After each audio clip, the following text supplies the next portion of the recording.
I fired small bursts of lightning, slowly whittling down the feelings in his arms. My father didn't notice until it was too late, though. His swings and jabs were becoming dull and sloppy. Seizing the opportunity, I ducked under his swing and prepared for an uppercut, and just when my fist was about to make contact, my father's knee was positioned just below my jaw. It was a stalemate. The tension from the spar immediately dissipated as my father clasped my shoulders. Ow! He let out a surprised yelp. I still had electric currents surrounding me, giving him a little shock. I smiled back as I dispersed my mana, allowing my father to pick me up. While I was able to finally break through into the world of deviance, I was still a beginner. I had a lot to work on for my lightning attribute magic, since this was something completely new to me as well. As for ice attribute magic, it was even harder for me at the moment. Using either of them required an excessive amount of mana, most of which was wasted on inept utilization. I was also bound by a strict limit on the duration of use, with lightning magic for about 3 minutes, and for ice, even less. While, right now, using lightning attribute magic was more of a liability on myself than an asset, in the future, this definitely wouldn't be the case.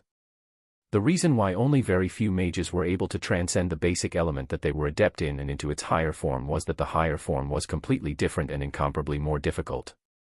Of course, while me being able to learn both lightning and ice within 4 months probably didn't back up this point, need I remind you again that I was a complete beginner in these higher forms of elements. While my old world helped me gain knowledge and understanding to transcend into the higher forms of the elements, my old world experiences didn't prepare me for after I had become a deviant. As for sound and gravity, I had yet to produce any favorable results. In order to even take the first step, a mage needed to understand the link between the basic elements into its higher form. After that, the mage's body needed to be able to naturally understand this link and harmonize the structure of the mana from the basic element to its higher form. For wind and earth, even if I had somehow become able to grasp the link between the basic to its higher form, my body wouldn't be able to change the structure of the mana particles. My theory held true when I realized I wasn't compatible to wind and earth in this world as well. The energy from my body was drained, and as soon as my father puts me back down, I collapsed on my butt. It was then that I had the chance to finally notice the dead silence surrounding my father and I. My father had always been the type to easily accept facts, and he knew I was already some sort of monstrous genius, so me being a deviant didn't really surprise him all too much. However, this hardly applied to everyone else here. The only one that seemed fascinated was my sister, but that was simply because she didn't really get what had happened. She was probably used to seeing father fight, so nothing outside of that really registered as odd. Vincent and Tabitha's faces are all in sync, faces pale, jaws slack, eyes wide.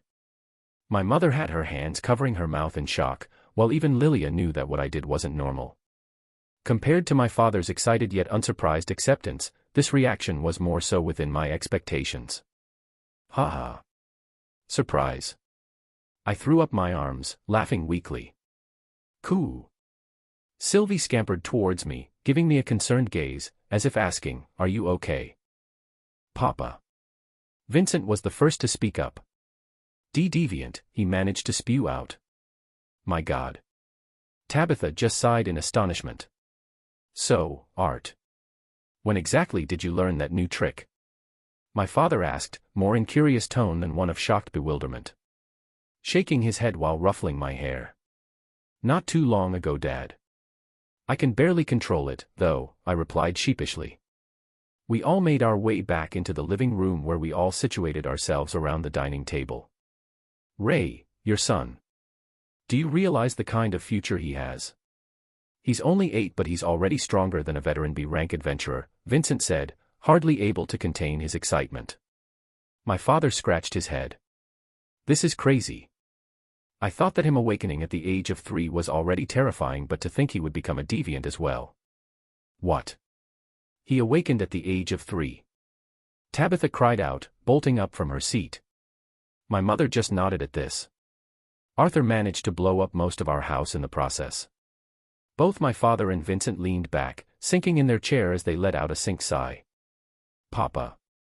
Are you okay? Eleanor poked father in the cheek. Laughing, father picked her up off of mother's lap. Haha, yeah, I'm okay, princess. Vincent got up from his chair now and looked seriously at us, arms stretched out on the table. Ray,